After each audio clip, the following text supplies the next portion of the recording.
चिराग का हाजीपुर को लेकर मास्टर प्लान तैयार।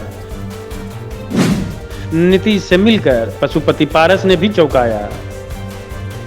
चिराग कर पाएंगे हाजीपुर में उलटफेर। रीना पासवान को आगे कर खेलेंगे इमोशनल कार्ड।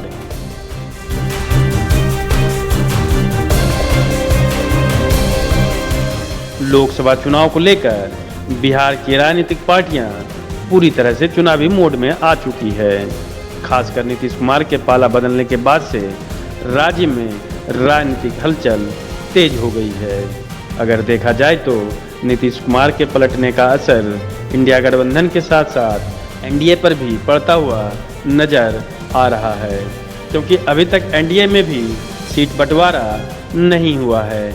ऐसे में नीतीश कुमार की एंट्री से एनडीए की कई पार्टियों की टेंशन बढ़ती दिख रही है। हालांकि एनडीए में सीट बंटवारा कब होगा यह तो समय बताएगा, लेकिन हाजीपुर को लेकर सियासत अब चरम पर है। इसके लिए चिराग पासवान और पशुपति पारस फिर से आमने सामने हैं। आपको बता दें कि नीतीश कुमार के बीजेपी से मिलने के बाद एनडीए में भी सीट शेयरिंग के मुद्दे पर घमासान देखने को मिल सकता है। जाहिर सी बात है कि जिस तरह से एनडीए में कई दल शामिल है, ऐसे में किसके हिस्से कितनी सीटें आती है यह देखना भी दिलचस्प होगा। लेकिन इस वक्त हाजीपुर लोकसभा सीट को लेकर घमासान देखने को मिल रहा है। गौरतलब है कि हाजीपुर को लेकर चिराग पासवान पशुपति पारस के बीच आए दिन बयानबाजी होती रहती है।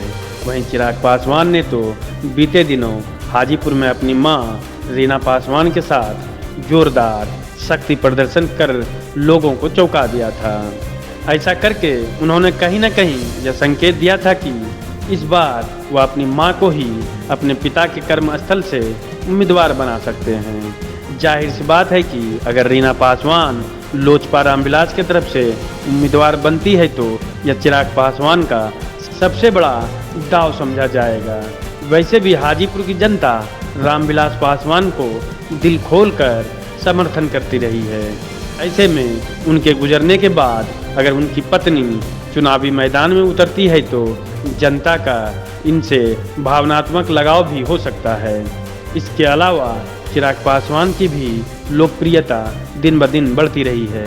इसका प्रमाण यह है कि चिराग पासवान जब भी कहीं रैली या जनसभा करते हैं तो जनता का भारी समर्थन मिलता रहा है। बीते दिनों हाजीपुर में भी कुछ ऐसा ही नज़ारा देखने को मिला था। ऐसे में चिराग पासवान हाजीपुर को लेकर कहीं न कहीं पूरी तरह से तैयार नजर आ रहे हैं। दूसरी तरफ पशुपति पारस ने एक बार फिर दोहराया है कि हाजीपुर से वो सांसद हैं और आगे भी रहेंगे। इस दौरान उन्होंने चिराग पासवान पर हमला बोलते हुए कहा कि मेरे अंगने में तुम्हारा क्या काम है। वहीं उन्होंने ऐसी किसी संभावना से इनकार कर दिया है कि लोजपा के दोनों गुट फिर से एकजुट हो सकते हैं। अब सवाल यह है कि जब चिराग पासवान और पशुपति पारस खुलकर हाजीपुर को लेकर आक्रामक रवैया कायम किए हुए हैं तो फिर भाजपा यह सीट किसके पाले में डालेगी। यहाँ गौर करने वाली बात यह भी है कि चिराग पासवान बीते काफ़ी समय से नीतीश कुमार के खिलाफ राजनीति करते रहे हैं।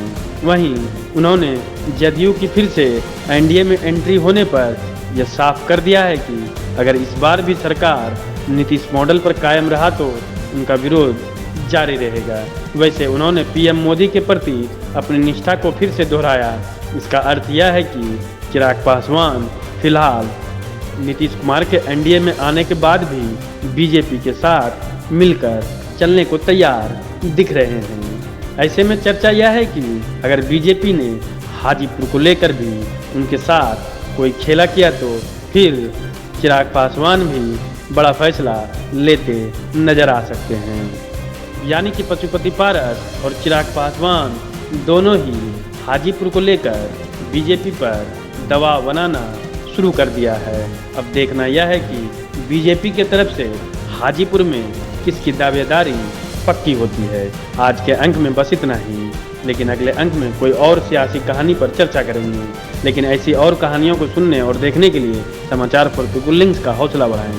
हमारे चैनल को सब्सक्राइब करें वीडियो पसंद आए तो लाइक और शेयर करें। अगर आपके पास कोई सुझाव हो तो हमें कमेंट बॉक्स में लिखें।